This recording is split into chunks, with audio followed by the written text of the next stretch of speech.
Okay, this is the control board for the chlorinator at Ruth's. You see those burn marks right there? Okay, that piece as I touched it fell apart, and that's a voltage limiter, I believe. Now look at the back. You'll see the other side where we've done the repair.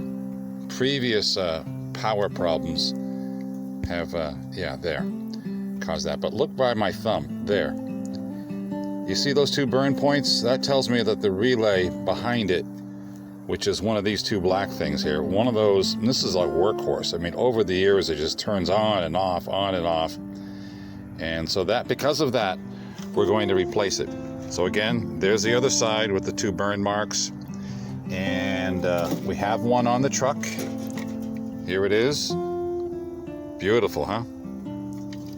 And look at that. Remember the first repair? Look how they beefed these up later on with these contacts here and here. So it's really good quality. And that's the part that broke on the original.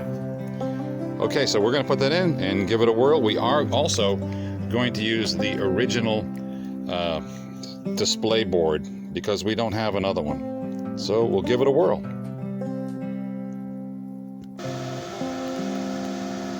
Okay, everything looks normal with the new board. In less than a minute, that'll go off. It's just a flow light, and then we'll see. Let's just put this in super chlorinate mode. That's good. That's good. That's good. 62 degrees. Okay, that's look good. That's a good display. That's not bad. We're at 100%, and we're about 2,600, 25. We could use a bag of salt. But we'll get a warning light there in a minute. We're going to turn that off. One bag of salt coming up. Okay, this is it.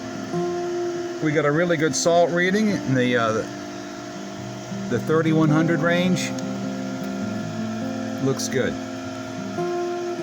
Hard to get a good view of that, huh, with this older display. But there it is. Excellent salt, good lights, good show.